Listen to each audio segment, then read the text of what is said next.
Napansin niyo ba mga kaminang, itong mga nakalipas na araw, malamig ang simoy ng hangin. Kaya parang ang sarap tuloy humigop ng mainit na sabaw. Tamang-tama naman nung namalengke ako, meron ako nakitang hinog na bayabas. Masarap itong ihalo sa mga ulam na may sabaw. Kaya sa ating video ngayon, ang lulutuin natin ay sinigang na baka sa bayabas. Ay, nakakatakam naman talaga. Kaya ano pang hinintay nyo? Magluto na tayo. Welcome to Minang's Kitchen. Ilagay nyo sa isang kaserola yung mga karne ng baka. Yung binili ko, yung merong mga buto at saka merong mga konting taba at konting litit.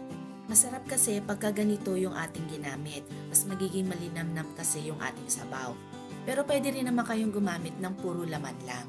Pagkatapos ay maglagay tayo ng tubig hanggang dun sa nakalubog lang yung ating karne ng baka.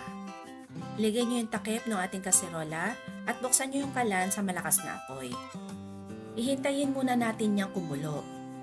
At kapag kumulo na yan, kung meron mga dumi-dumi yung ating sabaw, ay aalisin natin yun.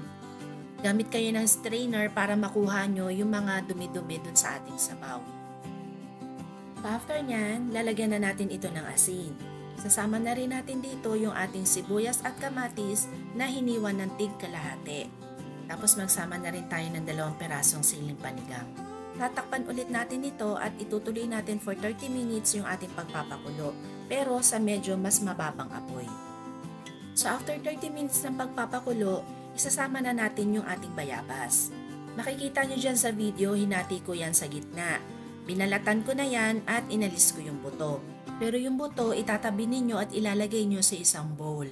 At kung sa tingin ninyo kulang na yung tubig, ay magdagdag na lang kayo. Ibalik natin yung takip at ituloy natin yung ating pagpapakulo for 20 to 30 minutes o kaya hanggang sa lumambot na yung ating karne.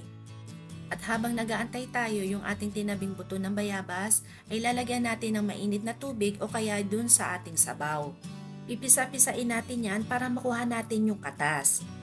Tapos mamaya isasama natin yung katas na yan dun sa ating sabaw. Sa puntong ito, tignan nyo kung malambot na yung karne.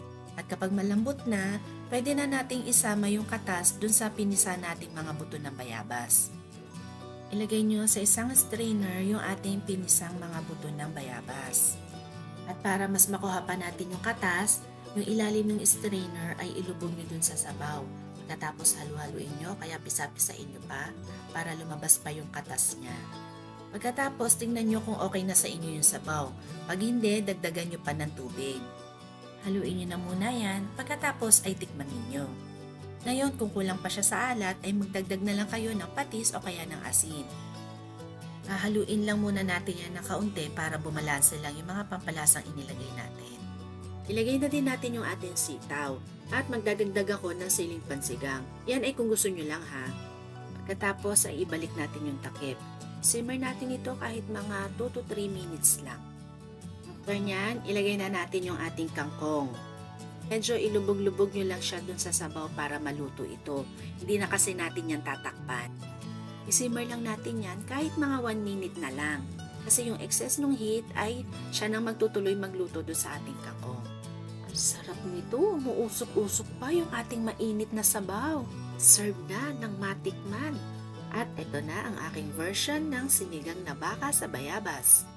Kaya kung bago ka sa Minang's Kitchen, click mo na yung subscribe button at notification bell for more recipes. Okay, kain na!